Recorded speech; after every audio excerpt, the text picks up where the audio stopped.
Hello everyone, आज हम करने वाले हैं पास्ट इंडेफिनिट टेंस। इन टेंस को कैसे बनाते हैं आसान तरीके से समझेंगे इस वीडियो में। तो आइए शुरू करते हैं। पहले हम देख लेते हैं पास्ट इंडेफिनिट टेंस की आइडेंटिफिकेशन क्या होती है, पहचान।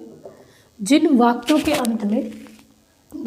अंत में हमारे ता था, ती थी, ते थे और आ, ई, ए, या, ये इस तरह के शब्द आते हैं, वह हमारे पास्ट इंडेफिनिट टेंस होते हैं।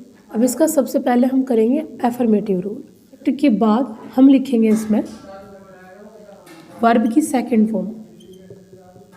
इसमें आपकी वर्ब की सेकंड फॉर्म आएगी, द लास्ट ऑब्जेक्ट। इसको एक एग्जांपल से समझेंगे कि इसमें कैसे ये रूल लगेगा।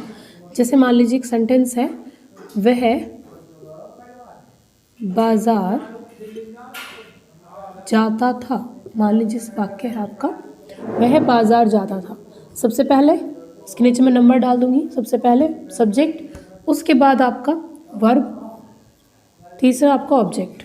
वह की क्या हो जाएगी, वह बाजार जाता था। तो एक लड़का है, इसके लिए हम लगाएंगे ही। वर्ब की आती है सेकंड फॉर्म। जाने की फर्स्ट फॉर्म आपकी होती है गो, सेकंड फॉर्म आपकी होती है वेंट एंड थर्ड फॉर्म होती है गोन। हमें चाहिए सेकंड फॉर्म, तो जाने की सेकंड फॉर्म आपकी हो जाएगी वेंट। कहाँ जाता था, बाजार। उसके सामने टू लगा के आप लिख देंगे यहाँ पर market. He went to market, वह बाजार जाता था। एक और एग्जाम्पल समझ लेते हैं जिसके एंड में आपके इस तरह से वर्ड आते हैं। उसने कल किताब खरीदी। मान लीजिए आपका वाक्य है, उसने कल किताब खरीदी। सबसे पहले सब्जेक्ट, उसके बाद आपका लास्ट वर्ब, नेक्स्ट आपका ऑब्जेक्ट। खरीदी लड़का है तो इसलिए ही लगाएंगे। खरीदने की सेकंड फॉर्म आएगी आपकी बाउट। इसमें आ जाएगी आपकी बाउट। क्या खरीदी उसने, बुक, अ बुक यस्टरडे। यहाँ पे पास्ट की बात हो रही है, तो यहाँ कौन से वाला कल आएगा आपका, बीता हुआ, उसकी होती है आपकी यस्टरडे। तो आप यहाँ पर लिख देंगे ही बाउट अ बुक यस्टरडे, उसने कल किताब खरीदी। आई होप आपको अफर्मेटिव क्लियर हुए होंगे कि हम किस तरह से ट्रांसलेट करते हैं। अब लेते हैं इसका नेगेटिव रूल। नेगेटिव रूल में क्या होता है आपका, सबसे पहले सब्जेक्ट आता है, उसके बाद आपकी इसमें हेल्पिंग वर्ब आती है डिड। चाहे आपका सब्जेक्ट सिंगुलर हो चाहे प्लूरल हो, आप इसमें डिड का ही यूज़ करेंगे। उसके बाद आपका आएगा इसमें नोट, देन वर्ब की फर्स्ट फॉर्म आप इसमें लगाएंगे, वर्ब की फर्स्ट फॉर्म। उसके बाद देन आपका ऑब्जेक्ट आएगा। इसको समझ लेते हैं एक एग्जाम्पल से। सीता जंगल में नहीं जाती थी। इसको चेंज करेंगे। सबसे पहला आप लोग इसमें सब्जेक्ट, उसके बाद आपका helping verb, next not, third पे, फोर्थ आपका आ जाएगा इसमें verb, then last is object. तो सीता का सीता लिखोगे आप। इसमें आपको सिंगुलर हो या चाहे प्लूरल हो, आपको इसमें डिड ही लगाना है। सीता डिड, नेक्स्ट आपका नोट ही आएगी। जाने की यहाँ पे फर्स्ट फॉर्म आएगी गो, टू जंगल में, इन द फॉरेस्ट। इस तरह सब चेंज करोगे। सीता जंगल में नहीं जाती थी, Sita did not go to in the forest. इस तरह से चेंज हो जाएगा। एक और ले लेते हैं जिसके लास्ट में आपके इस तरह के वर्ड आए हों, जैसे कि मैंने मोहन को नहीं पीटा। इसको हम बना के देखते हैं एक बार। मोहन को नहीं पीटा, मैंने, आई, सबके साथ में डिड आएगा, नोट, पीटने की फर्स्ट फॉर्म बीट। किसको नहीं पीटा, मोहन को, बीट टू मोहन। अब नेक्स्ट हम देख लेते हैं इसका इंटरोगेटिव रूल। कि इंटरोगेटिव रूल में क्या होगा आपका, इंटरोगेटिव रूल में आप सबसे पहले लगाएंगे क्वेश्चन वर्ड, अगर आपका बीच में आता है सेंटेंस के। देन उसके बाद आप लगाएंगे यहाँ पर हेल्पिंग वर्ब। हेल्पिंग वर्ब है आपकी यहाँ पर डिड, नेक्स्ट इज सब्जेक्ट। देखिए बहुत से बच्चे इसके रूल को दो पार्ट्स में डिवाइड कर देते हैं, एक एफर्मेटिव इंटरोगेटिव और एक नेगेटिव इंटरोगेटिव। मैं दोनों को एक ही साथ लिखवा रही हूँ। जैसे कि आपका क्वेश्चन वर्ड है, फिर हेल्पिंग वर्ब है, सब्जेक्ट है। अगर आपका नोट आता है तो आप सब्जेक्ट के बाद नोट को ऐड कर लोगे। अगर नोट नहीं आता है तो कोई बात नहीं, उसको आप लिखोगे भी नहीं। प्लस उसके बाद आती है आपकी वर्ब की फर्स्ट फॉर्म और देन लास्ट में आपका आता है यहाँ पर ऑब्जेक्ट। इस तरह से आप इनको चेंज करेंगे। अब इनको समझते हैं एक एग्जाम्पल से, क्योंकि एग्जाम्पल के बिना आपको ये रूल समझ में नहीं आएगा कि कहाँ पे हमें क्या लगाना है। मान लीजिए एक वाक्य है, क्या तुम स्कूल गई? क्या तुम स्कूल गई? इसको चेंज करते हैं। स्टार्टिंग में अगर आपका क्या आ रहा है तो उसकी आपकी नहीं आएगी, क्वेश्चन वर्ड वो कट जाएगा। अगर आपका कोई भी क्वेश्चन वर्ड वाक्य के बीच में आता है तो ही आप उसका मीनिंग लिखोगे सबसे शुरुआत में, वरना अगर शुरू में आपका कोई भी क्वेश्चन वर्ड आ रहा है तो आप उसको नहीं लिखोगे। उसकी नेक्स्ट फिर क्या लिखेंगे हम? Helping verb did. उसके बाद सब्जेक्ट तुम के लिए यू।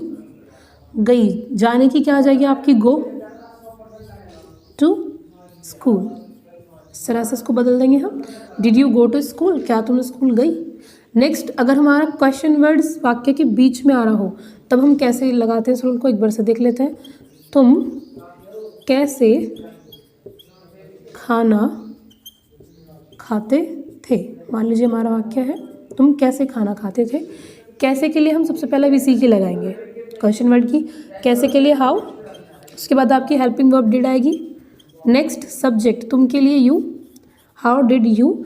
खाने की फर्स्ट फॉर्म आपकी ईट, खाना food. How did you eat the food. तुम कैसे खाना खाते थे। तो आई होप आप समझ गए होंगे। अब इन तीनों को एक साथ एक एक्सरसाइज में सॉल्व करते हैं। ये है हमारी एक्सरसाइज, इसको ट्रांसलेट करते हैं। सबसे पहला सेंटेंस आपका एफर्मेटिव, उसने एक पत्र लिखा। उसने के लिए आप लगाएंगे ही। लिखा की सेकंड फॉर्म आएगी एफर्मेटिव रूल में, तो लिखने की सेकंड फॉर्म आपकी हो जाएगी रॉट। नेक्स्ट, एक पत्र, a letter, he wrote a letter, इसका चेंज हो जाएगा आपका। सुनीता खेल नहीं खेली। सुनीता, ये आपका नेगेटिव है तो इसमें आपका आएगा डिड नॉट। खेलने की क्या हो जाएगी आपकी प्ले। खेल को आप गेम भी लिख सकते हैं, स्पोर्ट्स भी लिख सकते हैं।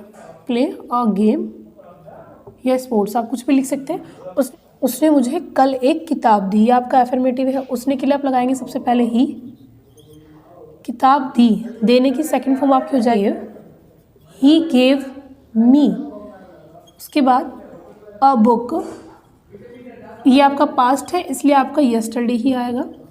फ्यूचर वालों में आपका कल के लिए टुमारो आता है। मैं उसकी पार्टी में नहीं गया, तो आई। नेगेटिव है डिड नॉट। जाने की आपकी यहाँ पर आएगी first form, I did not go to in the party. इसका चेंज आपका ये हो जाएगा, I did not go to in the party. उन्होंने अपना कार्य पूरा नहीं किया।